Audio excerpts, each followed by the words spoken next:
안녕하세요 여러분, 전 임경입니다. 자, 이번 시간에는요 화장품의 품질 요소에 대해서 알아보도록 하겠습니다.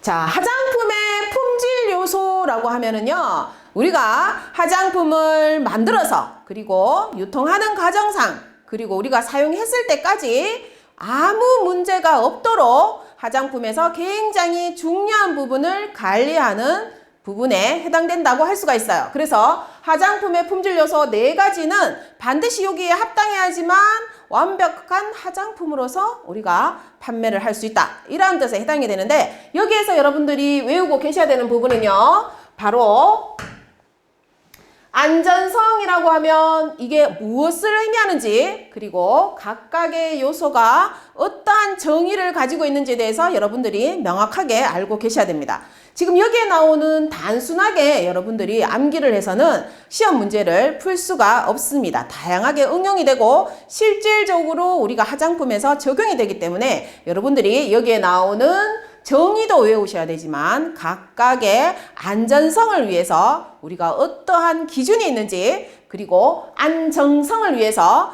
우리가 어떠한 검사를 실시하는지, 그리고 유효성은 어떠한 검사 방식이 있는지, 이러한 것들을 다 알고 계셔야만 됩니다. 아주 골치 아픈 그러한 단원에 해당이 되는데요. 자, 정의 부분을 제일 먼저 한번 보시면은요, 안전성이라고 하는 거는 지금 법에서 정의를 하고 있는 거는 피부에 대한 자극 및 알레르기, 독성이 없어야 한다라고 되어 있습니다. 자, 알레르기가 발생했다는 것은 우리가 피부가 뒤집어졌다 이런 뜻이죠. 그래서 즉 알레르기, 독성이 없어야 된다고 하는 것은 즉 결론은 피부가 뒤집어지면 안 된다 이런 뜻이에요. 근데 혹자는 시중에 보면 화장품을 발랐을 때에 우리 화장품은 바르면 한 달 동안 피부가 껍질이 다 벗겨지고 피부가 완전히 뒤집어집니다. 근데 한 달 뒤가 되면 정상적으로 아주 뽀송뽀송한 아기 피부가 돼요. 그게 바로 명현 반응입니다. 이렇게 표현하면서 판매하시는 분이 있으신데 절대로 안 됩니다. 안전성 위배에 해당이 됩니다. 그 화장품에 독성 물질이 없다라고 할지라도요, 기능성 물질이 가외로 너무 많이 들어가게 되면 우리가 피부에 문제가 발생한 거기 때문에 안전성 위배라고 할 수가 있죠. 자, 안전성에서 보면은요, 여러분들이 검사를 하지 않고 만약에 피부에 사용했을 때에 피부가 처음엔 뒤집어졌는데 나중에는 아무 괜찮던데요? 이렇게 얘기하시는 분들 많으시거든요. 그건 바로 여러분들이 독성에 중독이 되신 거예요. 중독되면은 더 이상 피부가 안 뒤집어집니다. 네, 유해 물질이 내 피부에 계속 쌓이겠죠, 그죠? 그래서 화장품에는 유해 물질인 그러한 중금속이라든지 또는 방사능이라든지 이런 물질들도 없어야지만 되고요. 우리가 절대로 피부가 뒤집어지면 안 된다. 부작용이 생기면 안 됩니다. 그래서 안전성에 관련되어 있는 거는 골치 아프게 여러분들이 외울 게 상당히 많습니다. 그건 뒷부분에서 저희가 상세하게 한번 설명을 해보도록 하겠습니다. 자, 안정성이라고 나왔는데요. 안전성과 딱 한 글자 차이예요. 한 글자. 네, 한 글자 차이입니다. 자, 안정성이라고 하면은 여러분들이 정의가 시험 문제 나오면 안정성이라는 거를 품질관리 요소에서 무조건 찾을 수가 있어야만 됩니다. 우리가 화장품이 변질, 변색, 변치, 미생물 오염이 없어야 합니다 라고 되어 있는데요. 화장품이 변질되어 분리가 되면 우리가 화장품이 썩어요. 그리고 여기에서 보면 변색, 변치 이러한 것들은 우리가 산화가 되어서 바뀐 거죠. 그죠? 화학적으로 변화가 일어난 거죠. 이러한 것들도 다 화장품이 변했기 때문에 그래서 안정성에 위배가 됩니다. 즉 안정성이라고 하면 우리가 화장품 유통 과정상 날씨가 더워서 트럭에 싣고 다니면서 유통 과정상 일어날 수도 있고요. 그리고 수출을 할 때 컨테이너를 싣고 갈 수도 있습니다. 그러한 유통 과정상에 어떠한 변질이나 변화도 없어야지만 되고요. 그리고 여러분들이 화장품을 사용하는 중에 내가 손가락 갖고 무수하게 찍어서 바르는데 그러할 때도 변하면 안 됩니다. 그게 바로 안정성 위배에 해당이 되기 때문에 화장품을 만들 때는 반드시 안정성을 주의해서 만들어야만 됩니다.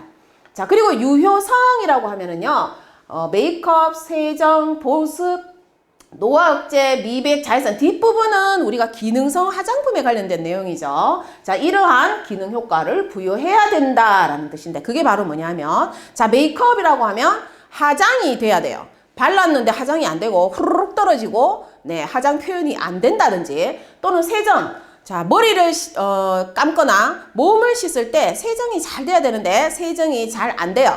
그러면 흔히 혹자들은 이런 말을 하죠. 천연이라서 그래요. 이런 말을 쓰시는데 네, 천연이라서 안 씻기는 게 어디 있습니까? 네, 자, 세정이 잘 돼야 되고요. 그리고 보습 화장품은 무조건 보습의 효과를 가지고 있어야 되고 기능성 화장품은 거기에 맞는 기능성 효과를 가지고 있어야만 됩니다. 이러한 것들을 바로 유효성이라고 우리는 표현을 해요. 자, 사용성이라고 하면은 사용하기 쉽고 흡수가 잘 되어야 한다라고 되어 있는데요. 우리가 화장품의 품질 요소 4가지 이러면은 사용성이 들어가지만 화장품의 품질 요소 3대 요소 이렇게 표현하면 사용성이 들어가지 않고 안전성, 안정성, 유효성 이렇게 3가지만 얘기합니다. 왜? 우리가 위에 있는 3가지가 위배되면 되면 화장품법을 어긴 게 되기 때문에 우리가 행정 처분을 받도록 되어 있고요. 그리고 위의 화장품으로서 해수를 하도록 되어 있습니다. 하지만 사용성이 떨어진다고 해서 우리가 해수를 하지는 않습니다.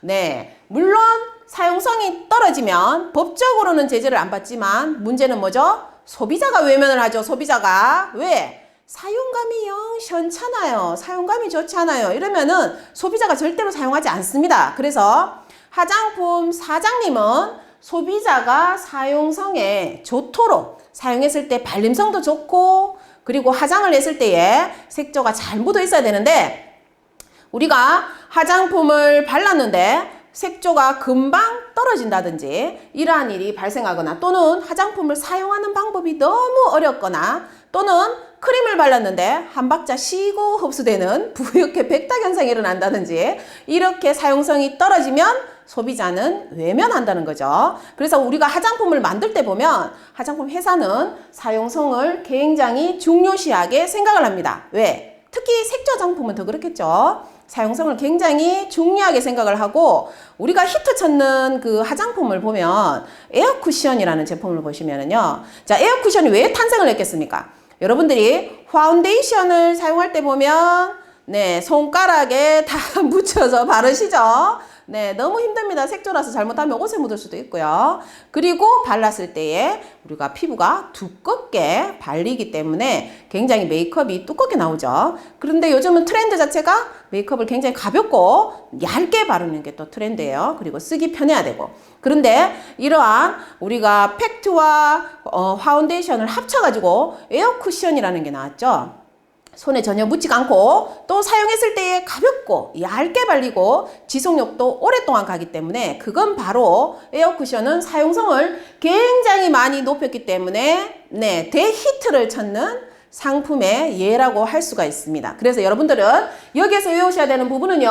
자, 화장품의 품질 요소는 4가지는 이라고 했을 때에 이 4가지를 찾을 수가 있어야 되고요. 그리고 주관식입니다. 그리고 3대 요소라고 하면 사용성을 빼고 나머지를 네, 적을 수가 있어야지만 되고요. 그리고 시험 문제에서 설명을 하고 품질관리 요소 어디에 해당되는가 이렇게 나올 수도 있습니다. 그래서 여러분들이 정의를 정확하게 알고 계셔야 됩니다. 여러분들이 고등학생 때 외우듯이 네, 뭐 안전성은 이거야 이런 식으로 외우고 이해를 못하시면 문제가 조금만 응용이 되어도 풀 수가 없어요. 그래서 여러분들은 요거 딱 외우면서 뭐라고 기억해야 된다? 피부가 뒤집어진 사례, 뒤집어진 거는 품질 요소에서 안전성에 해당이 된다. 이렇게 기억을 하시면 되겠습니다. 자, 안전성에 대한 정의는 밑에 조금 더 친절하게 적혀 있기 때문에 여러분들이 한번 읽어보시기 바라겠습니다. 자, 정의 부분이 밑에서 나오는데요. 우리가 매번 시험을 쳐보면은, 이 정의에서 항상 시험에 출제가 되고 있습니다. 그래서 여러분들이 이 화장품 법령을 공부할 때 항상 정의가 먼저 나오고 있죠. 그래서 화장품법을 외우는 가장 중요한 것은 내가 이 화장품법에서 이번 단원에는 이 화장품 법령이 어떤 것을 다루는지 큰 대제목을 먼저 보시고요. 그 다음에 정의를 보시고 그 다음에 세부적인 조항을 들어가야지만 됩니다. 왜냐하면 법령에서 나오는 용어 자체를 풀이를 해놨기 때문에 여러분들이 기억하고 계시는 정의와 조금 다른 부분도 많고요. 특히 시험 문제에 많이 출제되기 때문에 여러분들은 무조건 외우셔야만 되겠죠. 자, 정의에서 보시면은요, 자, 유해 사례라는 게 나왔습니다. 시험 문제에 굉장히 출제가 잘 됩니다. 자, 유해 사례란 화장품의 사용 중이라고 해놨어요. 사용 중 발생한 바람직하지 않고 의도되지 아니한 징후와 증상 또는 질병을 말하고요. 당해 화장품과 반드시 인과관계를 가져야 하는 것은 아니다 라고 되어 있습니다. 여러분들이 상당히 이 부분에 대해서 저한테 질문을 많이 하셨는데요. 지금 정확하게 외우고 넘어가셔야만 됩니다. 예, 제가 모 인강을 보니까 설명을 잘못하시는 부분도 약간 계셨는데 그러한 것들은 저는 화장품 제조사 사장님이고 네, 그 교수님들은 네, 제조사 사장님이 아니라서 약간의 실수를 할 수 있는 부분이기 때문에 예, 저도 물론 실수를 합니다. 강의를 하면서. 그러니까 그런 거는 예쁘게 애교로 봐주시기 바랍니다. 제가 이 부분을 좀 쉽게 설명을 하면은요. 자, 유해 사례라고 하면 한마디로 표현하면 피부가 뒤집어진 사례란 뜻이에요. 피부가 뒤집어진 사례. 즉, 부작용을 의미하죠. 자, 피부가 뒤집어진 사례를 유해 사례라고 합니다. 유해. 해가 있다. 피부가, 해가 있으니까 피부가 뒤집어졌겠죠. 네, 피부가 뒤집어진 사례. 그러면 자세히 한번 볼까요? 자, 사용 중이라고 하는 거는 내가 화장품을 발랐는데 피부가 뒤집어진 사례란 뜻이에요. 근데 바람직하지 않고 의도되지 않았는 징후 증상이라고 했습니다. 자, 의도되지 않았다. 즉, 화장품을 바르는 사람이 내 피부 뒤집어져 이렇게 의도를 하고 네, 주문을 하진 않겠죠. 네, 저의 의도와는 전혀 상관없이 나는 얼굴이 아주 예쁘게 바뀌기를 바라는데 내가 사용 중에 피부가 뒤집어졌어요. 또는 화장품을 만든 사람이 이거 바르고 피부 뒤집어져 이렇게 만든 거 아니겠죠, 그죠? 그런데 의도를 전혀 안 했는데도 불구하고 이러한 피부가 뒤집어진 징후와 증상이 생기거나 또는 피부병이라는 질병이 발생했어요. 우리는 피부가 뒤집어진 거를 질병이라고 부릅니다. 피부병. 그래서 이렇게 정말 어렵게 이렇게 적어놨어요. 그러면 자, 뒷부분을 한번 보시면은요. 당해 화장품과 반드시 인과관계를 가져야 하는 것은 아니다 라고 되어 있습니다. 아니다. 있다가 아니고 아니다. 즉, 이 말은 무슨 말이냐? 화장품을 발라서 고객이 피부가 뒤집어졌다고 연락이 왔어요. 즉, 유해 사례가 발생했습니다. 자, 이러한 사례를 가지고 그 고객이 화장품으로 인해서 피부가 뒤집어진 유해 사례다. 이렇게 단정 지을 수가 없다는 거죠. 즉, 왜? 사람은 누구나 정상적인 피부지만 내가 스트레스를 많이 받거나 또는 생리 중이거나 또는 운동을 했거나 네, 또는 환절기가 되면 피부가 민감하게 바뀝니다. 민감한 피부일 때에 만약에 기능성 화장품을 바른다든지 또는 지성 피부인데 기름이 많이 함유되어 있는 그러한 화장품을 발랐다든지 이러면 바로 피부가 뒤집어집니다. 그러면 나의 컨디션, 나의 피부의 문제일 수도 있는 것이죠. 화장품은 문제가 아닌데 네, 무조건 피부가 뒤집어진 거는 화장품 때문에 뒤집어진 것은 아니고 이 사람이 알러지 질병이 있다든지 또는 이 사람의 피부의 문제라든지 그러한 것들 때문에 피부가 뒤집어질 수도 있다. 그래서 피부가 뒤집어졌다고 주장하는 이 화장품, 이 당의 화장품과는 인과관계가 무조건 있다고는 할 수 없다. 화장품과 인과관계가 없더라도 피부가 뒤집어졌다라고 연락이 오면 우리는 무조건 유해 사례라고 표현을 한다.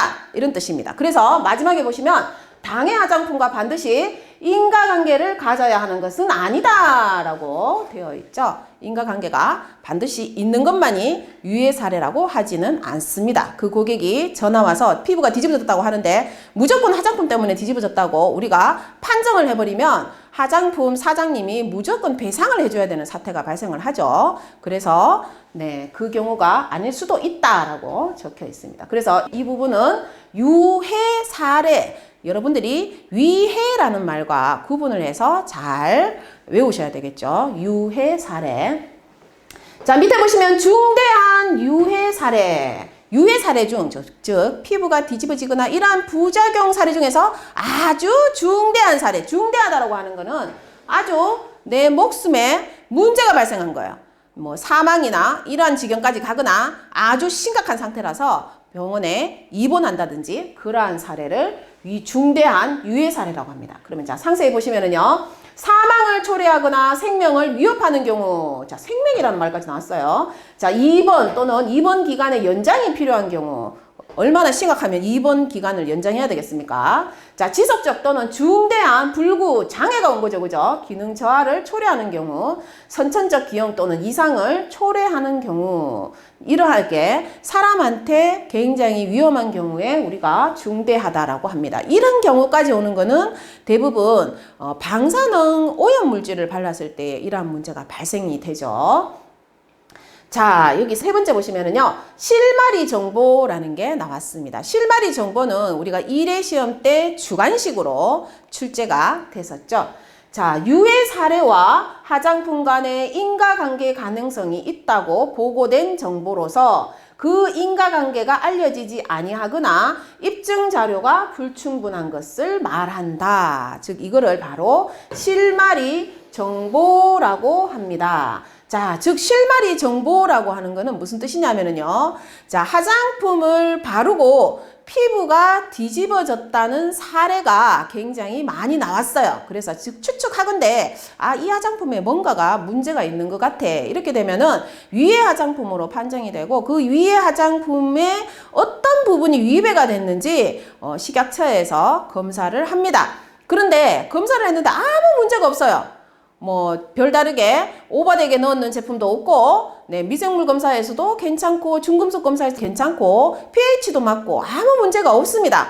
그런데도 불구하고 자, 피부가 뒤집어졌다는 그러한 내용이 나오면 명확하게 이 화장품이 잘못됐어, 이 화장품 위해 화장품이야 라고 판정 지을 수가 없어요. 그래서 여기 보시면 입증 자료가 불충분하다라고 되어 있죠. 고객의 사례는 있는데 뭐 때문에 그렇게 나타난 건지 알 수가 없는 거죠. 그게 바로 실마리 정보로 관리가 되고 있습니다. 그래서 여러분들이 이 부분은 한 번 더 출제가 될 수도 있겠죠. 네, 요즘은 문제가 유형이 보면 단답형 한 개짜리 문제가 이렇게 막 안 나와요. 보면은 뭐 이런 데다가 막 갈로로 나올 수도 있겠죠. 네, 그런 형태로 출제가 될 수도 있고 두세 문제가 엎어가지고 한 문제로 출제가 될 수도 있습니다. 그래서 여러분들이 주의해서 잘 보셔야만 될 것 같습니다.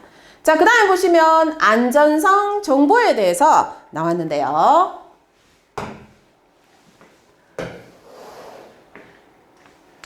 자, 안전성 정보라고 하면 화장품과 관련하여 국민 보건에 직접 영향을 미칠 수 있는 안전성, 유효성에 관한 새로운 자료나 유해 사료 정보 등을 말한다. 여기서는 정보라는 말이 나왔기 때문에 여러분들이 이런 부분에서 보시고 암기를 하시면 될 것 같습니다. 자, 팁 부분에 보시면 아주 친절하게 여러분들이 주의 깊게 비교를 해가면서 외울 수 있도록 적어 놓았습니다. 이 부분은 여러분들이 한번 읽어보시고요. 왜냐하면 뒷부분에 넘어가면 제가 상세하게 또 설명을 해야 되는 부분이기 때문에 여러분들이 한번 보시기 바랍니다. 지금 여기에서 보면 우리가 유해 사례와 비슷한 유해성이라는 말이 나왔죠. 그죠? 유해성, 피부가 뒤집어진 사례? 유해성, 피부가 뒤집어지는 성질? 이런 뜻이죠. 그죠? 피부가 뒤집어지는 성질이기 때문에 아주 한마디로 표현하면 더러운 성질이에요. 더러운 성질을 가지고 있는 게 뭐죠? 네, 독성. 그래서 여기에 보시면 유해성은 독성 물질을 나타낸다. 즉, 물질의 고유한 성질, 이런 것들을 유해성이라고 한다. 이런 식으로 되어 있습니다. 어떻든 뒷부분에서 제가 좀 더 상세히 설명하도록 하겠습니다.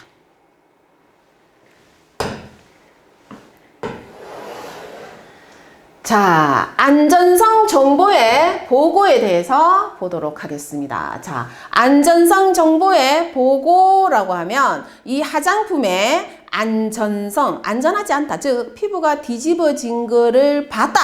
이럴 때는 즉시 신고를 해야지만 됩니다. 그게 바로 이렇게 예쁜 말로 보고 이런 말로 적어놓네요.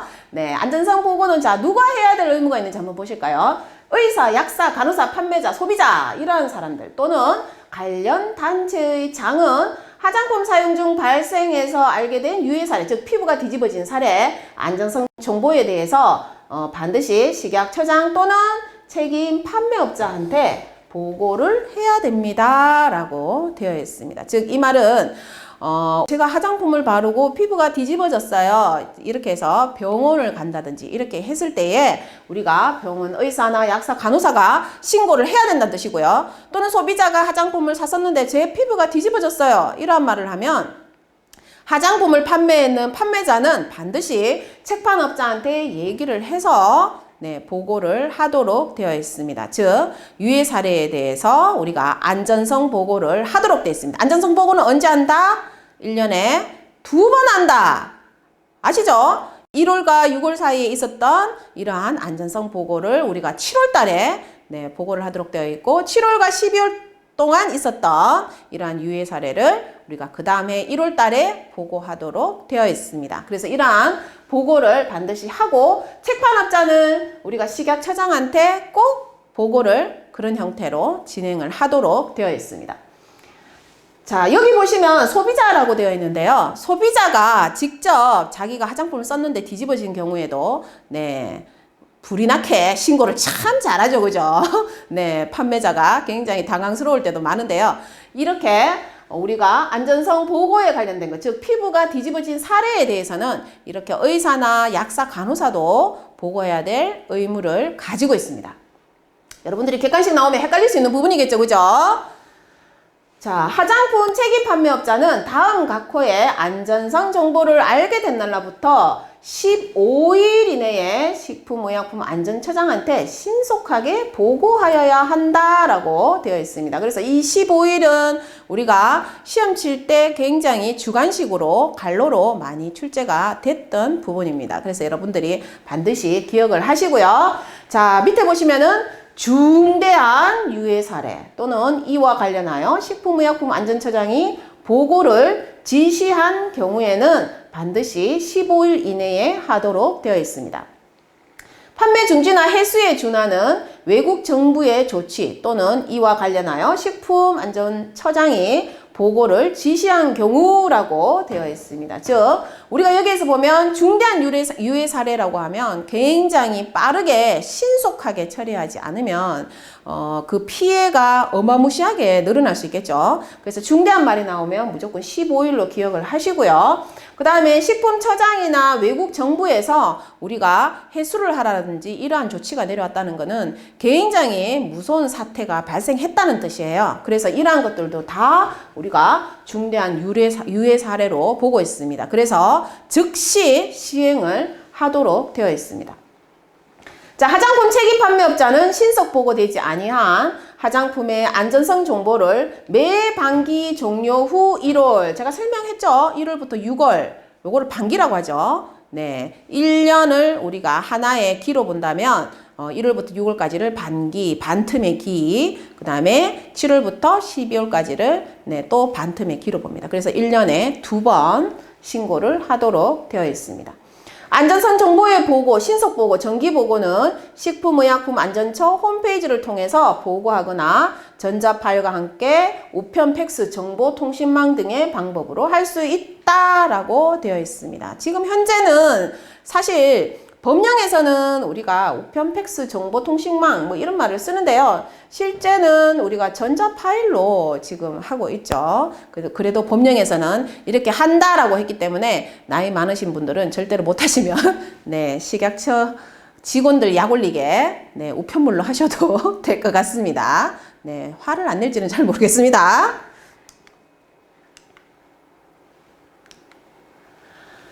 자, 그 다음에 보시면은요. 자, 안전성 정보의 관리 체계라고 해서 나오는데요. 안전성 정보의 관리 체계를 보시면 우리가 식약처라는 게 바로 중심에 있고요. 그리고 이 식약처는 자, 안전성 평가 전문가로부터 자문을 받는다라고 되어 있고요. 지금 이 그림은 사실 시험 문제에 한 번도 출제가 된 적은 없어요. 그렇지만 언젠가는 출제가 되지 않겠나 저는 이렇게 보고 있어요. 왜냐하면 시험 문제 자체가 굉장히 여러 문제 중에서 국한돼서 나온다는 게 범위가 너무 좁기 때문에 어렵게 문제를 내려고 굉장히 많이 꼬아놨어요. 지금 실제로 시험 문제도 굉장히 어렵게 나오는데 제가 볼 때는 제 시간에 푼다는 게 너무 불가능해서 사실 여러분들이 합격률이 너무 낮아서 이제는 조금 더 쉽게 나오지 않겠나 저는 이렇게 보고 있습니다. 자, 표에 보시면은요, 제일 중요한 것은 뭐냐 하면은 저희가 화장품법에서 보면 식약처가 중심이 돼가지고 이러한 안전성 정보에 대해서 다 수집을 하고 관리를 하지만은 우리가 직접 화장품을 판매하는 사람이라면은요, 화장품 책임 판매업자가 바로 우리가 이러한 안전성 정보를 해야 될 의무를 가지고 있습니다. 그래서 이 표에서 보시면은 자, 병의원 약국 약사, 의사, 간호사 이러한 사람들이 이러한 피부가 뒤집어진 사례가 발생하면 반드시 보고를 할 수 있다라고 되어 있어요. 그죠? 그래서 여기에서 보고, 자료 제공할 수 있다. 이런 식으로 되어 있고요.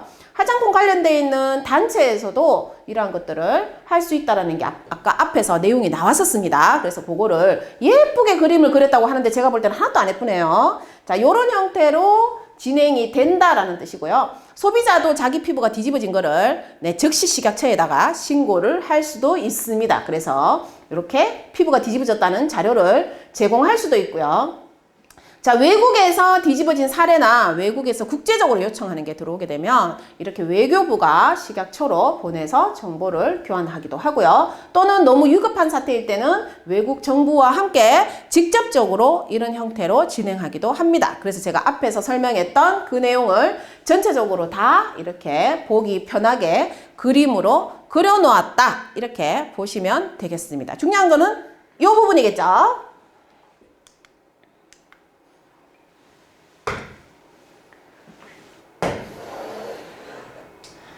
자, 안전성 정보의 검토 및 평가라고 되어 있습니다. 자, 검토 및 평가에서 식약처장은 다음과 구조에 따라 화장품 안전성 정보를 검토 및 평가하며 필요한 경우 정책자문위원회 등 전문가의 자문을 받을 수가 있습니다. 라고 되어 있어요. 우리가 안전성 정보에 관련된 내용이 발생하면 식약처 공무원들이 모든 일을 다 알고 있는 것은 전혀 아니죠. 그래서 관련되어 있는 의사나 이러한 분들한테 자문을 구할 수도 있고요. 또는 전문적인 뭐 시험 관련되어 있는 분 또는 뭐 유전자에 관련된 전문가들 이러한 분들한테 다 자문을 구할 수도 있습니다. 자, 정보의 신뢰성 및 인과관계에 대한 평가도 하도록 되어 있고요. 국내외 사용 현황 및 조사, 비교 이러한 것들을 해서 매번 식약처에 보면은 보고서로서 작성이 되어 있습니다.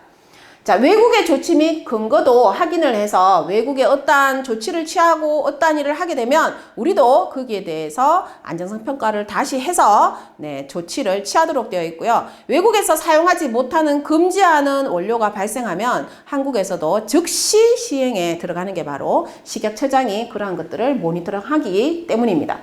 자, 관련 유해 사례 등 안전성 정보 자료의 수집, 조사 이러한 것들도 식약처에서 하고 있습니다. 그리고 종합 검토도 하고 있죠. 자, 시행규칙 제17조의 2에 보시면은요. 자, 법 8조 5항에 따른 지정 고시된 원료의 사용 기준의 안전성 검토 주기는 5년으로 한다라고 되어 있습니다. 즉, 이 말은 무슨 말이냐 하면은 여러분들이 골치 아프게 2단원에서 외워야 되는 화장품의 사용 한도 하는 게 있죠. 요까지 안에만 써라. 최대 쓸 수 있는 사용 한도 이러한 말들이 나옵니다. 그러한 것들은 오랜 기간 동안 이러한 과정들, 정보들 이런 것들을 보고 우리가 5년에 한 번씩 식약처장님께서 고쳐주십니다. 그래서 검토 주기를 5년으로 한다라는 거, 요 부분 반드시 기억을 해주시고요. 식품의약품안전처장님은 법 제8조 5항에 따라 지정 고시된 원료의 사용 기준의 안전성을 검토할 때에는 사전에 안전성 검토 대상을 선정하여 실시하여야 합니다. 그냥 한번 읽어보시기만 하면 될 것 같고요. 여러분들이 시험 칠 때 보면 매번 선생님 몇 조 몇 항 여기에 뭐가 적혔는지까지 외워야 됩니까? 이런 말씀 하시는데 여러분들이 변호사, 검사 이런 거 하실 것도 아니고요. 시험 칠 때 보면 항상 이렇게 구질구질하게 내용이 나와도 그 내용이 뭔지 뒤에서 친절하게 한 번 더 설명을 해줍니다. 그래서 시험을 치실 때는 몇 조 몇 항 이거는 그냥 건너뛰셔야 돼요. 그거 읽는다고 여러분들이 시간만 허비되고 알 수 있는 건 아무것도 없어요. 그래서 시험 문제에 나오면은 그냥 이건 건너뛰고 뒷부분만 보시면 되겠습니다.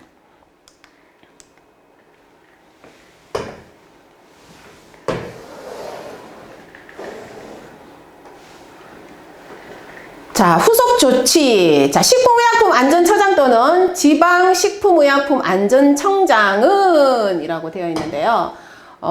여러분들이 그 질문을 많이 하는 것 중 하나가 선생님 이거는 식약처장한테 보고해야 돼요? 아니면은 식약청장한테 보고해야 돼요? 이런 말을 굉장히 많이 하시는데요.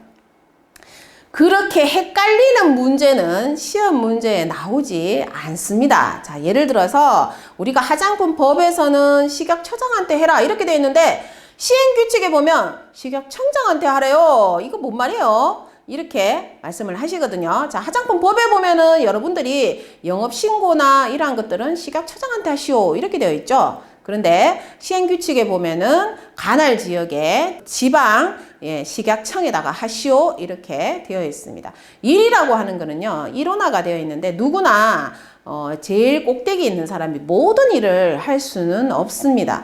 대통령이 나라 살림살이는 살지만 대통령이 모든 일을 관할해서 할 수는 없죠. 그래서 각 부처에 장관을 두고 장관 밑에 또 해당되는 그러한 그 국회의원들도 있고 또는 각 시마다 그런 시장이나 도지사나 이러한 분들을 두고 다 정치를 하도록 되어 있듯이 우리가 식약처도 똑같습니다.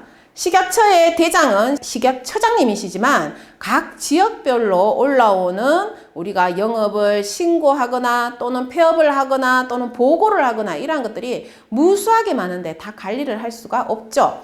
그래서 지역마다 그 지역을 관할할 수 있는 지방 그 식약청을 두도록 되어 있습니다. 그래서 청이라고 되어 있죠. 지방식품의약품안전청이라고 합니다. 그래서 안전청의 대장은 청장이죠. 청장. 그래서 우리가 영업을 신고할 때 보면은 관할 지역에 그 지방식약청에 하도록 되어 있고요.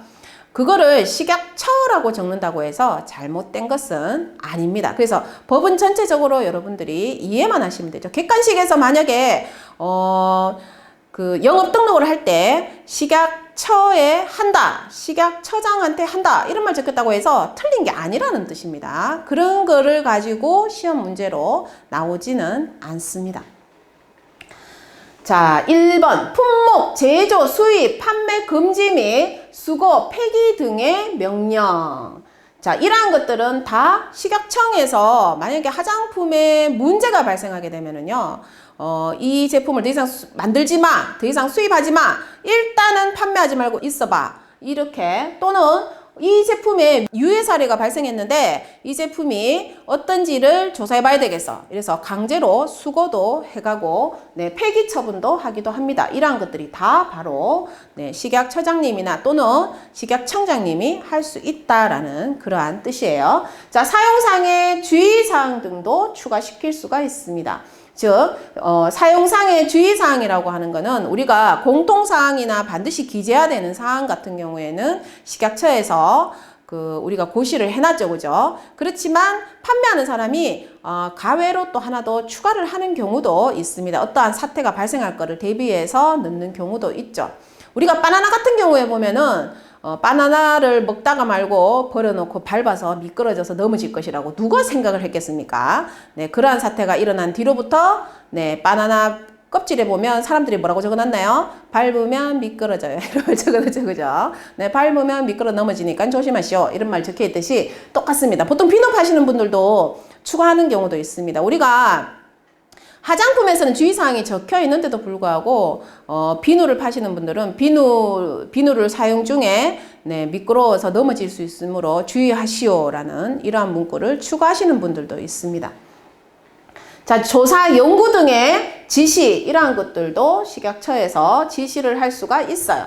자, 실마리 정보로 관리하도록 하거나 또는 제조 품질 관리의 적정성 여부 조사 및 이러한 시험에 대해서 네, 기타 필요한 조치를 할 수 있도록 되어 있습니다. 그래서 식약처장님은 전체적으로 보면 그냥 이렇게 생각을 하시면 돼요. 자, 화장품에 문제가 생기면 즉각적으로 네, 나서서 대장이 돼서 일 처리를 하거나 또는 주의사항이 생기거나 또는 어떤 문제가 발생했을 때에 식약처장이 거기에 관련되어 있는 명령을 할 수 있다. 이렇게 알고 계시면 되겠습니다. 전체적으로는 그냥 한 번만 읽어보시면 되겠죠.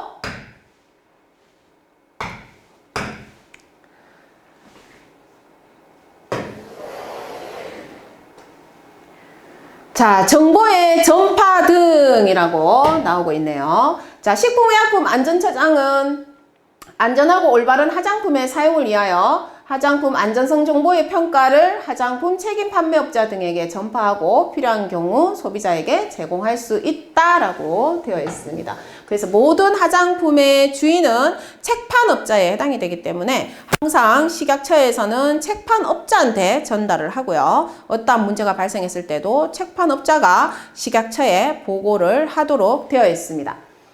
자, 식품의약품안전처장은 수집된 안전성 정보와 평가 결과 또는 후속 조치 등에 대하여 필요한 경우 국제기구나 관련국 정부 등에 통보를 하는 등 국제적 정보 교환 체계를 활성화하고 상호 협력 관계를 긴밀하게 유지함으로써 화장품으로 인한 범국가적 위해의 방지에 적극 노력해야만 합니다. 라고 되어 있습니다.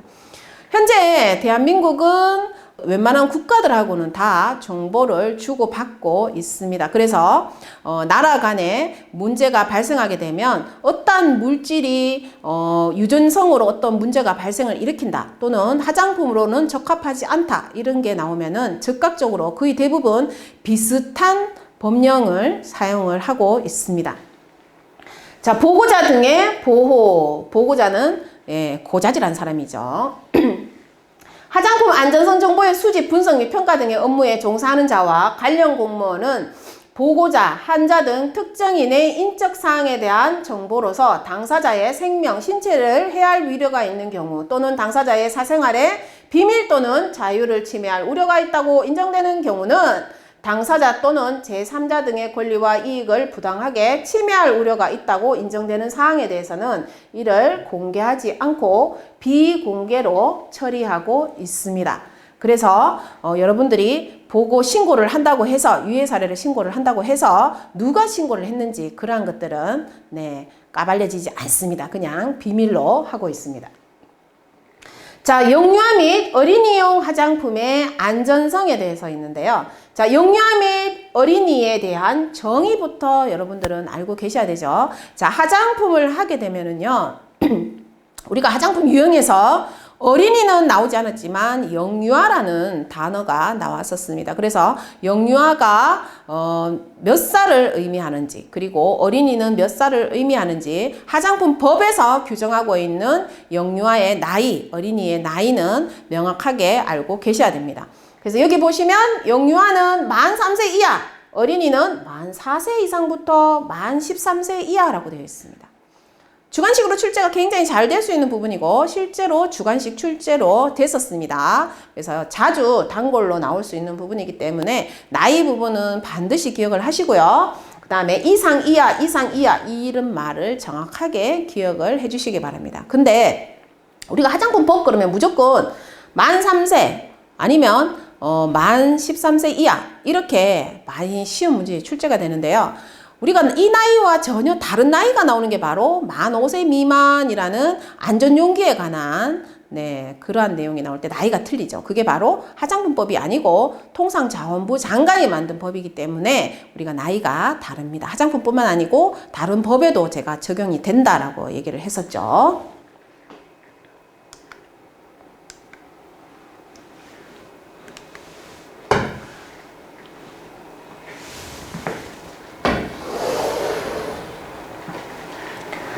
자, 제품별 안전성 자료를 작성 및 보관하여야 하는 대상이라고 되어 있습니다. 우리가 화장품을 만들었을 때에 로션도 만들고 토너도 만들고 뭐 크림도 만들고 다양하게 만들죠. 그러한 제품들 각각에 대한 안전성 자료를 구비해야 되는 경우가 바로 만 3세 이하의 영유아용 제품 또는 만 4세 이상 만 13세 이하의 어린이가 사용할 수 있는 제품임을 표시하거나 광고하는 경우에는 반드시 안전성 자료를 작성 보관해야만 됩니다. 사실 이 법 때문에 우리가 보면 시중에 영유아 및 어린이 화장품이라고 광고하는 화장품들이 굉장히 많이 사라졌어요.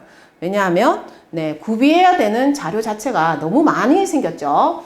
그리고 앞에서 우리가 배울 때 영유아용 제품에 대한 품목이 어떤 게 있었는지에 대해서도 우리가 배웠었습니다. 이 부분은 주관식으로 출제가 됐었기 때문에 여러분들이 기억을 잘 하셔야 되는 부분이죠. 즉 인체 세정용이라는 부분이 우리가 주관식으로 출제가 됐었고요. 그리고 제가 볼 때는 또 목욕용도 나올 가능성이 있지 않겠나 저는 이렇게 보고 있습니다. 그래서 여러분들이 이런 부분을 주의해서 잘 외워두시기 바랍니다. 보통 아기가 태어났을 때에 우리가 선물을 하는 것들 보면은 아기는 매일매일 우리가 목욕을 시키잖아요. 그죠? 그래서 목욕을 시키기 때문에 아기한테 사용하는 이러한 샴푸나 린스, 아기도 린스를 쓰는지 모르겠습니다만 린스가 있어요. 린스가. 네. 그리고 로션, 크림 같은 것도 우리가 발라주고 그리고 베이비 오일 이런 말 많이 들으셨잖아요. 그래서 오일이 별도로 있습니다. 오일이 있고 그 다음에 인체 세정용 제품 그 다음에 목욕용 제품 이렇게 존재를 하고요.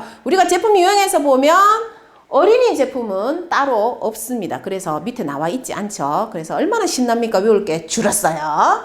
네. 그래서 어떻든 영유아 제품과 어린이 제품은 안전성 자료를 작성해서 보관해야지만 됩니다. 자, 안전성 자료에 대해서 이제 밑에 하단에 나오고 있습니다. 자, 안전성 자료는 최종 제조 수입된 제품의 사용기한이 만료되는 날로부터 1년간 보관해야 된다라고 되어 있어요. 여기서 최종, 즉 마지막에 만들거나 마지막에 수입했는 그러한 화장품의 유통기한이 끝나고 1년 동안 더 보관해라 이 말인 거예요. 유통기한 끝나고 1년 동안 더 보관해라. 여러분들이 이거 다 갈로로 나올 수가 있어요. 사용기한이라는 부분도 갈로로 나올 수가 있고요. 최종이라는 부분도 갈로로 나올 수가 있고 1년이라는 부분도 갈로로 나올 수가 있습니다. 이게 갈로가 3개가 나올 수가 있으니까 여러분들이 주의해서 외워주시기 바랍니다. 자, 밑에 갈로에 보면 골치 아프기로 더 외울 게 더 많아졌죠. 자, 개봉 후 사용기간을 기재하는 경우 자, 제조 연월일로부터 3년간 보관해야 된다라고 되어 있어요. 즉, 이 말은 자, 우리가 그냥 유통기한은 제조일로부터 2년 이렇게 딱 표기를 해가지고 자, 2020년 1월 30일 날 생산을 했어요. 그러면은 유통기한은 2022년 1월 29일까지예요. 자, 그러면 안전성 자료는 언제까지 보관합니까? 이렇게 시험 문제 나올 수 있죠. 안전성 자료는 언제까지 보관합니까? 날짜를 적으시오. 이렇게 나올 수도 있어요. 그러면은 요거 끝나고 1년이라고 나오잖아요. 그죠? 그래서 우리가 2023년 자, 1월 28일까지 보관을 해야지만 됩니다. 자, 그리고 여기에서 우리가 하나 더 가서 갈로 열고 개봉 후 3개월이라는 말이 적혀 있거나 또는 우리 그림에서 보면 뚜껑 딱 열리는 거 나오죠? 3M 이렇게 적어가지고 개봉 후 3개월이라는 표시입니다. 이런 것들이 있거나 이렇게 글씨로 개봉 후 3개월 이런 식으로 적혀 있으면은 어떻게 한다? 끝났는 날짜 기준으로 1년이 아니고 생산했는 날짜에서부터 3년간 보관한다. 지금 여기는 제조기간이 2년이기 때문에 똑같습니다. 똑같이 나오죠. 그렇지만 모든 화장품이 유통기한이 똑같은 거는 아니에요. 그래서 이렇게 다르게 적어 놓은 거예요. 아셨습니까? 이건 유통기한이 2년이기 때문에 계산하면 똑같이 나오는데요. 유통기한이 1년인 것도 있고 유통기한이 3년인 것도 있고 유통기한이 또 6개월인 것도 있습니다. 그래서 여러분들이 이 부분을 상세하게 잘 보고 날짜 계산을 할 수 있도록 해주셔야만 되겠습니다. 쉽나요? 모르겠으면은 하박사 카페에서 질문하시기 바랍니다. 자, 안전성 자료를 작성 보관한 제품의 경우 영유아 또는 어린이가 특정하여 사용할 수 있거나 이와 유사한 표시 광고를 할 수가 있습니다. 즉, 이 말은 우리가 어린이나 영유아 제품 이러면은 우리가 제품에 표시가 되어 있어요. 어린이 제품이다, 영유아 제품이다 이렇게 표시가 되어 있는데 표시는 안 해놓고 그냥 천연 화장품 이렇게 해놓고는 판매할 때 뭐 어린이도 써도 돼요. 뭐 영유아도 쓸 수 있어요. 뭐 금방 태어난 갓난 애기도 쓸 수 있어요. 이렇게 내가 광고를 한다면은 똑같이 안전성 자료를 작성해야만 됩니다. 그렇게 이해를 하시면 되겠습니다.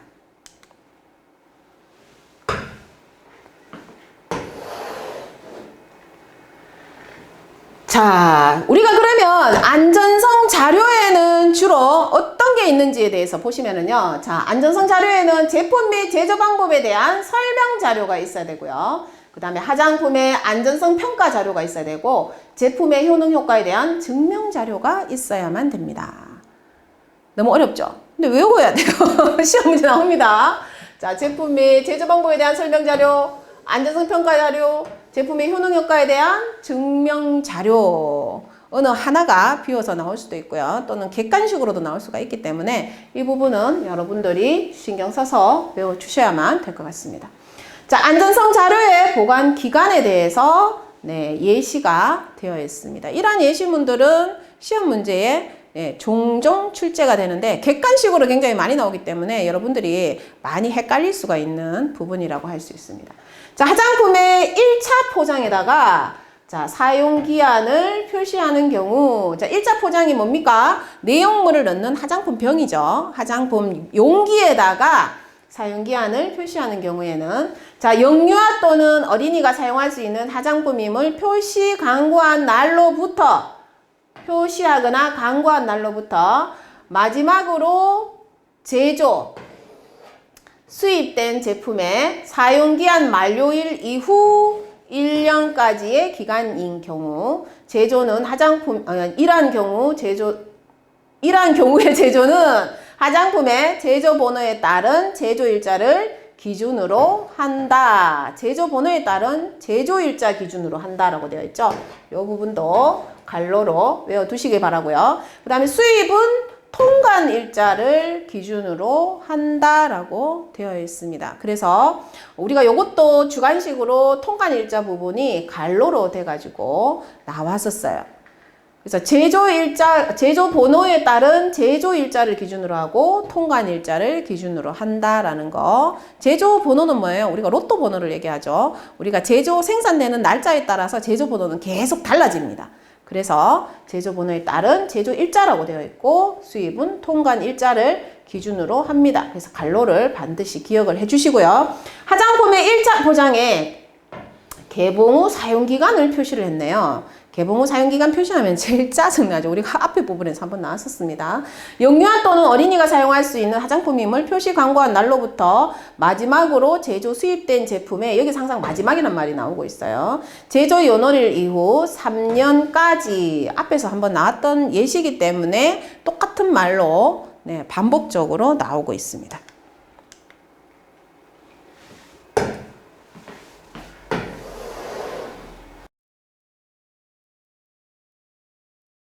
자, 여기에서도 보면 수입은 통관 일자를 기준으로 한다라고 되어 있죠. 그죠? 그리고 제조 일자 기준, 통관 일자 기준 이거는 앞에서 나온 거랑 똑같고요. 우리가 보관하는 기간만 각각 달랐기 때문에 그 부분만 주의해서 외워두시면 될 것 같습니다. 자, 영유아 및 어린이 화장품의 제품별 안전성 자료를 작성 또는 보관하지 않는 경우에 행정처분이라고 해서 제가 아주 친절하게 밑에다가 달아놓았는데요. 자, 여러분들이 안전성 자료를 작성하지 않고 어린이 화장품이다 또는 어린이가 쓸 수 있다 이렇게 광고를 하게 되면은 행정처분을 받도록 되어 있습니다. 그래서 보시면 1차 위반 때 해당 품목이라는 말이 굉장히 중요하죠. 네. 내가 어린이 로션을 한 개 만들어서 팔았는데 그 제품이 문제가 됐어요. 안전성 자료를 작성을 안 해서. 그렇다고 해서 전 품목을 판매 정지를 시키면 문제가 발생하겠죠. 그래서 대부분 해당 품목에 대해서 제재가 들어옵니다. 그래서 해당 품목 판매 업무 정지 1개월을 행정 처분을 받도록 되어 있습니다. 아주 친절하게 적어놔서 외우기가 쉽죠. 네, 제 책은 이렇게 아주 친절합니다. 자, 그 다음에 보시면은 뭐 2차 위반, 3차 위반, 4차 위반이 있는데 네, 여러분들이 머리가 아주 좋으시면 다 외우시기 바랍니다. 제 생각에는 그냥 1차 위반만 외워도 되지 않겠나 싶습니다. 제 생각에는. 자, 영유아 또는 어린이 사용 화장품의 실태조사라고 되어 있네요. 자, 식품의약품 안전처장님은 다음 각 호의 사항에 따라 실태조사를 실시할 수 있고요. 자, 위의 요소의 저감화, 위의 요소를 줄인다는 뜻이죠. 자, 그러한 것들을 계획을 5년마다 수립해가지고, 네, 위의 요소를 줄이는데 최선을 다한다. 이런 뜻이에요. 그래서 5개년 계획을 하네요. 자, 책임 판매업자의 제품별 안전성 자료의 작성 및 보관 현황이라든지 또는 소비자의 사용 실태에 관해서도 네, 다 조사를 합니다. 그리고 사용 후 이상 사례라든지 이러한 것들 우리가 보고를 많이 하기 때문에 보고를 통해서 알고 계시는 거예요. 그래서 어떠한 성분이 들어있는 게 위에 사례가 들어왔다.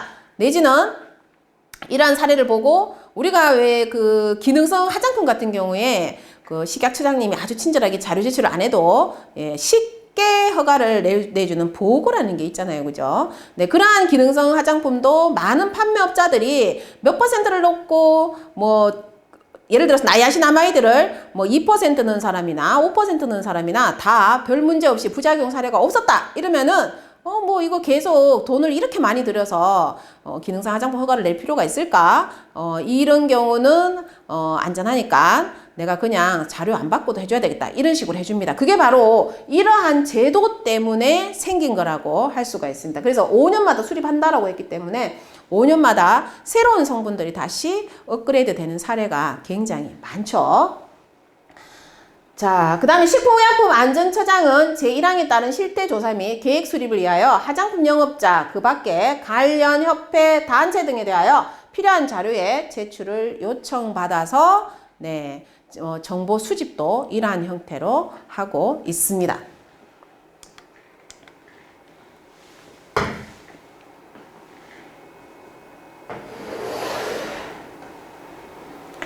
자, 위의 요소 저감화 계획의 수립이라고 되어 있네요. 자, 위의 요소를 줄이기 위해서 자, 어떻게 계획을 수립하는지 보겠습니다.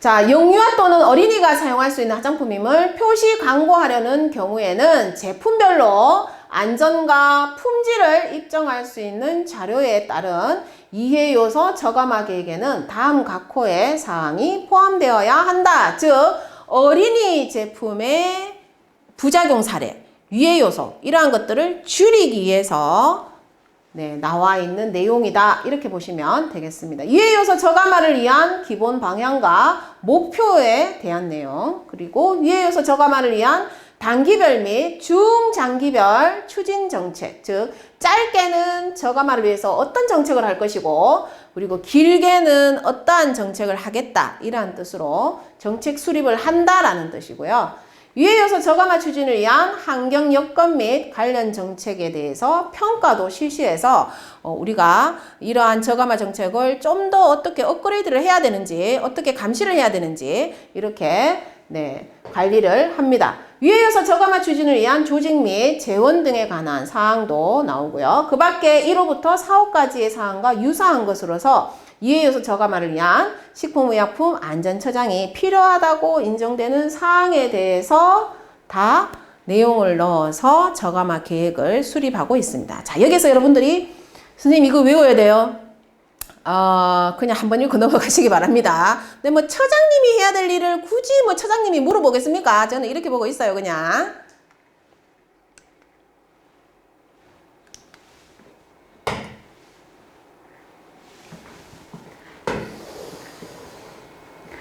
자, 처장님이 해야 될 내용이 다음 페이지에 계속 나오고 있습니다. 그냥 여러분들은 한번 그냥 듣기만 하시기 바랍니다.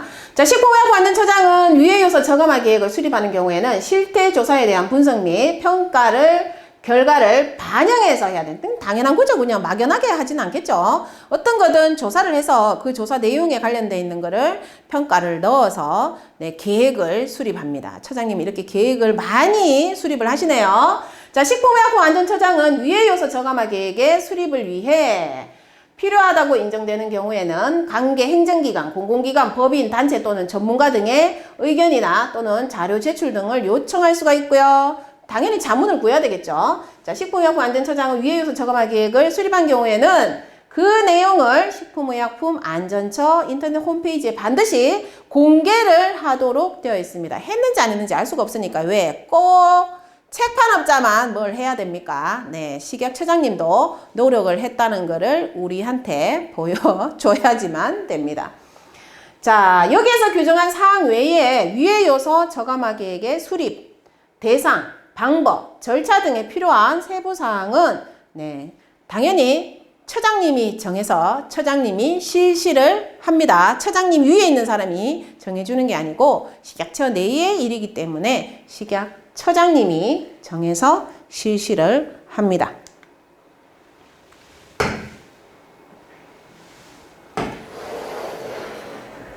자, 안전용기에 대해서 나오는데요. 제가 앞에 부분에서 우리가 그 안전용기 포장에 대해서 제가 설명을 할 때 제가 한번 설명을 했던 부분인데요. 자, 여기에서 한 번 더 나오고 있습니다. 자, 안전용기 포장 대상 품목의 기준에서 보시면은요. 자, 일회용 제품, 용기 입구 부분의 펌프 또는 방아쇠에 작동되는 분무용기 제품, 압축 분무용기 제품은 제외한다. 제가 친절하게 앞에다가 팁으로 넣어놓고 뒤에서 한 번 더 설명하기 때문에 여러분들이 지금은 다 외우셔야 돼요. 지금 두 번째 왔습니다. 두 번째. 안전용기 포장은 시험에 단골 손님에 해당이 되고 주관식으로도 나오고 객관식으로 나오고 잘 나옵니다. 자, 안전용기 포장은 왜 한다고 했죠? 만 5세 미만의 어린이가 액체에 해당되는 제품, 위험한 물질이 들어있는 액체에 해당되는 물질을 원샷 하면은 난리가 나죠. 그죠? 그래서 그러한 위험을 막기 위해서 통상자원부 장관님께서 만든 법령에 해당이 됩니다. 그래서 여기 보면 제외되는 품목이라고 되어 있어요. 일회용 제품을 한번 썩어버리기 때문에 안전용기를 할 필요가 없습니다. 안전용기 그러면 여러분들 보면 약병에 눌러서 돌리는 이러한 용기들 보셨죠? 그게 바로 안전용기 포장이에요. 근데 여기서 보면은 분무용기, 건스타일 이러한 것들은 방아쇠 이런 것들은 다 안전용기로 보기 때문에 별도의 안전용기를 하지 않아도 된다. 예외다. 이런 뜻이에요. 자, 안전용기 포장은 성인이 개봉하기는 어렵지 않지만 만 5세 미만의 어린이가 개봉하기는 굉장히 어렵게 된 것이 바로 안전용기 포장이라고 합니다. 여기에서는 여러분들이 제외되는 거는 어떤 게 제외되는지 그리고 나이는 미만이에요. 이하가 아니고 5세 미만이라고 하면 5세가 해당되지 않습니다. 그래서 만 5세 미만의 어린이가 개봉하기 어렵게 된 것을 반드시 외워두시기 바랍니다. 자, 안전용기 포장을 해야 되는 품목에 대해서도 한 번 더 제가 이렇게 적어놨죠. 이렇게 적어놨다는 건 여러분들이 여기서 100% 외우고 넘어가야 된다는 뜻입니다. 시험 문제에 아마 지금까지 한 3번 정도 출제가 됐는지 아마 그럴 거예요. 매번 출제가 되고 있는데 제가 볼 때는 한번 통당을 했기 때문에 사회에서는 출제가 되지 않겠나 저는 이렇게 보고 있어요. 자, 여기에서 보시면은 자, 아세톤을 함유한 매니큐어 관련 제품이죠. 네일 에나멜 리무버, 네일 폴리시 리무버 이러한 것들 아세톤이 들어가면 무조건 해당이 됩니다. 자, 어린이용 오일인데 개별 포장당 한 병당 자, 탄화수소류가 10% 이상이라고 되어 있습니다.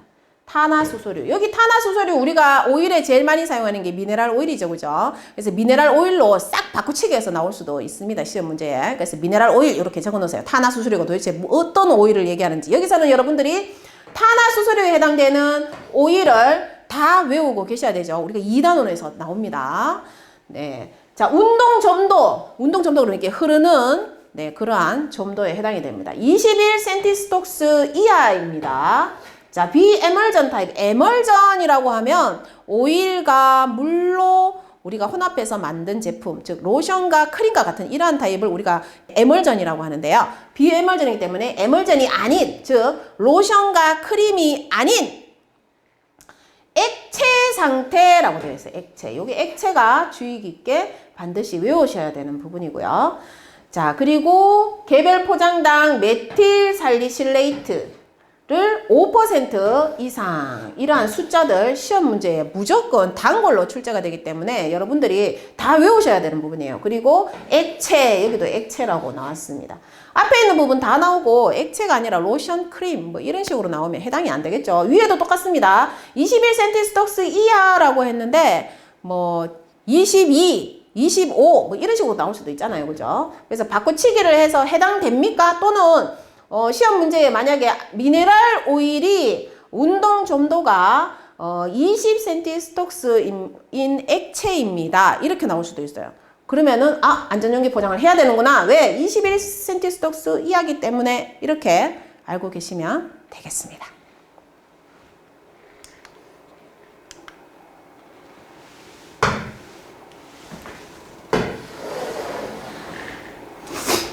자, 화장품 원료의 안전성이라고 나옵니다. 자, 화장품 원료는요, 우리가 화장품 원료에서부터 문제가 발생하면 네, 화장품을 만들었을 때 완제품에서도 문제가 생기겠죠. 그래서 화장품 원료에 대한 규정은 항상 화장품법으로 우리가 관리를 하고 있습니다. 그래서 안전성에 위배되는, 즉 중금속의 그러한 양들이 오버되거나 이러면은 원료로도 사용을 할 수가 없습니다. 혹자는 시험 문제에 한번 그러한 맞춤형 화장품의 내용물에 나베 성분이 하나는 오버되어 있고 하나는 굉장히 적게 나왔었어요. 근데 두 개를 혼합했는데 팔 수 있나요? 이랬는데 팔 수 있다라고 대답한 사람들 되게 많았습니다. 절대로 아닙니다. 왜? 혼합했을 때의 양을 보시면 안 되고 혼합하기 전부터 이미 폐기 처분을 해야 되는 상황이기 때문에 네, 안정성에 위배되기 때문에 사용할 수가 없습니다. 자, 여기 보시면은요. 우리나라의 화장품 원료는 제한 또는 금지 원료를 제외한 나머지 원료를 허용하는 포괄주의 형태의 네거티브 시스템을 사용하고 있습니다. 자, 네거티브 리스트 시스템이라고 하기도 하는데요. 식품의약품 안전처장이 고시한 사용할 수 없는 원료. 아유, 듣기만 해도 머리 아프죠. 2단원에서 지금 엄청나게 나오고 있어요. 네, 및 보존제, 색소, 자외선 차단제. 여러분들이 다 외워야 되는 품목, 네, 머리가 부서지는 부분이에요. 자, 특별히 사용상의 제한이 필요한 원료를 제외한 원료는 책임 판매업자의 책임하에 사용이 가능하다. 즉, 이 말이 무슨 말이냐면은 우리나라는요, 화장품법 자체가 네거티브 시스템을 사용하고 있다. 즉, 사용하지 마라 하는 거 빼고는 다 쓸 수 있는 제도예요. 사용하지 마라. 또는 요거 쓸 때는 요만큼만 썩 하면서 이렇게 사용 제한을 두거나 요 부분만 지키고 나머지는 뭐 제한이 없는 화장품은 자기 마음대로 뭐 100% 넣든 90% 넣든 마음대로 써도 되고요. 그리고 사용할 수 없는 원료를 제외한 원료들은 웬만해서는 거의 다가 화장품 원료로 사용할 수가 있습니다. 그래서 하지 마라 했는 거 빼고는 다 쓸 수 있는 시스템이 바로 네거티브 시스템에 해당이 되고요. 자, 포지티브 시스템이라고 하면 뭐냐면 지금 현재 중국 식약처에서는 이러한 제도를 쓰고 있어요. 중국 식약처에서는 사용할 수 있는 원료를 네, 고시해 놨어요. 그러면은 그 원료만 가지고 만든 화장품만 네, 판매가 가능합니다. 그래서 고시된 원료만 사용하는 게 포지티브. 사용하지 마라 하는 거 빼고 나머지는 다 쓸 수 있는 게 바로 네거티브 시스템에 해당이 되고요. 우리나라 화장품은 네거티브 시스템에 해당이 됩니다. 객관식으로 잠깐 지나가는 말로 네, 시험 문제 출제가 될 수도 있겠죠.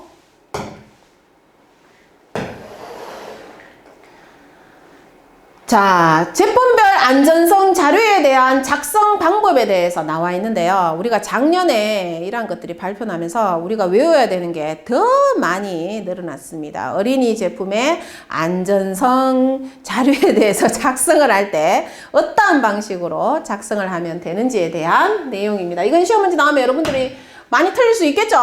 네, 여러분 읽어보셔야 되는 부분에 해당이 되고요. 실제로 지금 우리가 3회까지 지금 현재는 시험을 친 상황이고요. 물론 제 강의가 몇 회까지 계속 반복적으로 나올지는 모르겠습니다만은 현 상황으로는 이 안전성 자료에 대한 내용이 시험 문제에 많이 출제가 안 됐어요. 그래서 앞으로는 더 출제가 깊이 나오지 않겠나 저는 이렇게 보고 있고요. 그리고 이러한 작성 방법에 대한 자료 시험 문제도 출제가 될 걸로 예상이 됩니다.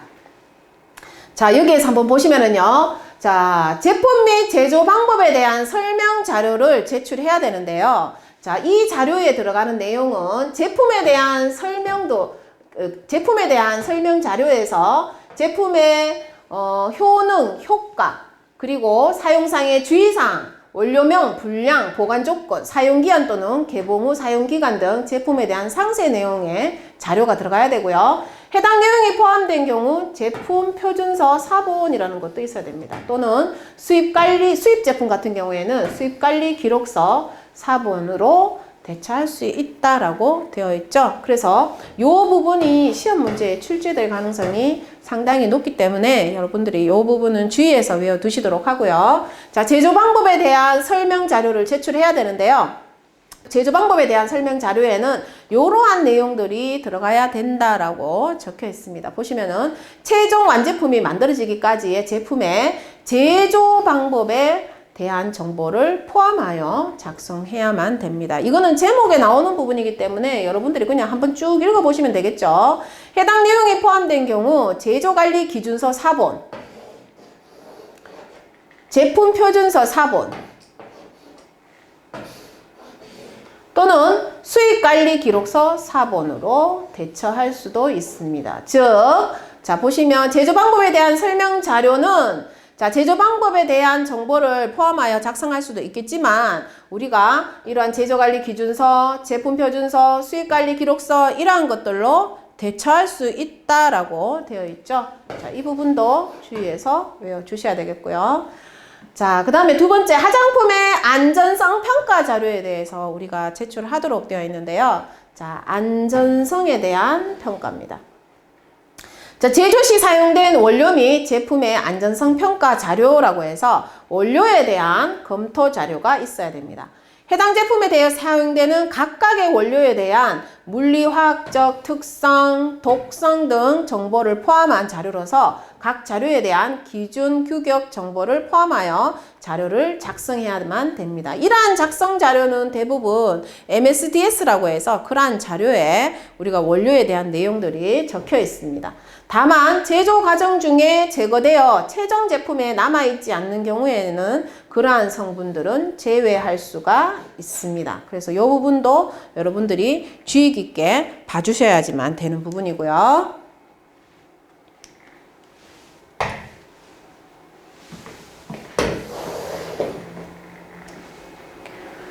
자, 완제품에 대한 검토 자료를 작성할 때는요, 우리가 원료에 대한 자료도 있어야 되고, 완제품, 화장품으로 다 만든 상태일 때 완제품에 대한 자료도 있어야 됩니다. 자, 화장품 안전기준 등에 관한 규정 제6조에 따라 유통 화장품 안전관리 기준에 적합함을 검토한 자료를 포함하여 작성한다. 즉, 이 말은 우리가 이 화장품에 대한 품질 검사를 할 때 보면 우리가 여기 유통 화장품 안전관리 기준에 보면은요, 납 또는 수은 이러한 것들도 있고 다양한 중금속에 관련된 거 또는 우리가 미생물 검사에 관련된 거 이러한 것들이 나옵니다. 총호기성 생균수 이런 것들 검사를 다 해서 제출을 하도록 되어 있어요. 그렇지만 일반 화장품들도 실제로 그러한 검사를 하기 때문에 이 부분은 크게 문제가 되는 부분은 아니죠. 그죠? 그래서 완제품이 나왔을 때는 우리가 품질 검사를 했는 성적서를 제출하도록 되어 있고요. 자, 사용 후 이상 사례 등의 수집 검토 평가 및 조치 관련 자료라고 되어 있습니다. 자, 화장품 안전성 정보 관리 규정에 따라 신속 정기 보고 안전성 정보의 검토 및 평가 후속 조치한 내용을 포함하여 작성을 하도록 되어 있습니다. 자, 제품 안전성 평가 결과 내는 자료가 너무 많죠, 그죠? 예, 너무 많아가지고 사실 네, 저도 어린이 제품 생산해서 팔다가 제도 바뀌면서 네, 너무 짜증이 나서 중단시켰습니다. 원료 및 완제품, 이상 사례 등에 대한 자료를 바탕으로 해당 제품의 안전성에 대한 평가 결과를 작성해야만 됩니다. 그래서 평가 결과에 대해서 내용을 적어야만 되고요. 제품의 효능 효과에 대한 증빙 자료도 있어야 되기 때문에 제품의 효능 효과가 있는지 없는지 내가 찍어 발라보고 제품의 효능 효과를 적는 게 아니고요. 네, 이러한 것들은 돈을 많이 줘서 네, 임상실험실에 줘서 검사를 해야만 됩니다. 기능성 화장품의 효능 효과에 대한 증명 자료도 있어야만 됩니다. 그래서 기능성 화장품으로 판매하는 경우에 대부분의 화장품 회사들이 보고를 하더라도 이러한 증명 자료는 다 비치를 해 놓습니다. 그래서 식약처에서 보고할 때에 제출을 하지 않지만 제출을 요구할 때는 우리가 제출을 해요. 그런데 안전성 자료에서는 우리가 처음에 허가를 받을 때부터 네, 이러한 것들을 내도록 되어 있습니다. 제품의 표시 광고 중 사실에 관한 실증 자료. 이게 바로 아킬레스건이죠. 실증 자료 부분에는요, 우리가 임상실험 부분도 굉장히 많고, 그래서 돈이 굉장히 많이 들어갑니다. 그래서 실증을 한다는 것이 상당히 난해한데요. 실증을 해야 되는 경우, 실증을 하지 않아야 되는 경우, 이러한 부분은 우리가 광고에서도 나오는데요. 우리가 어린이 제품이나 영유아 제품을 이라고 표시를 해서 판매하는 경우에는 안전성 자료가 있어야 되고요. 우리가 방문 판매를 하거나 실현을 하는 경우에 그러니까 표시는 안 돼 있는 거죠. 표시는 안 돼 있는데 내가 천연 화장품을 판매하는데 뭐 방문 판매하면서 또는 실현을 하면서 영유아가 쓸 수 있어요. 이렇게 광고하는 경우에는 우리가 안전성 자료를 가지고 있어야만 됩니다. 그렇지만 어린이 제품이 아닌데 네, 어린이도 쓸 수 있다고 네, 방문을 해서 실현을 하는 경우에는 네, 안전성 자료가 없어도 된다고 되어 있습니다. 근데 뭐 그렇게 해서 판매할 사람이 있을지는 잘 모르겠습니다만은 네, 광고에서 한 번 더 설명하도록 하겠습니다. 자, 영유아 또는 어린이 사용 화장품의 표시 광고 중에서 사실에 대해 실증이 필요한 사항에 대해서는 반드시 실증 자료를 구비하도록 되어 있습니다. 자, 이렇게 오늘은 안전성에 대해서 알아봤는데요. 화장품의 안전성, 정의부터 우리가 굉장히 많이 좀 헷갈리는 부분이 좀 많이 나왔었어요. 그렇지만 다음 시간에 우리가 안정성에 대해서도 알아보겠지만 네, 며칠 가지 않아서 안전성을 위한 어떤 검사가 있는지에 대해서도 알아봐야지만 됩니다. 네, 이 단어는 외울 부분이 상당히 많은 부분이기 때문에 네, 마음을 침착하게 다스리면서 네, 정의 부분을 전체적으로 다시 한 번 더 읽어보시기를 바랍니다. 자, 오늘은 수고하셨습니다. 여기까지 하겠습니다.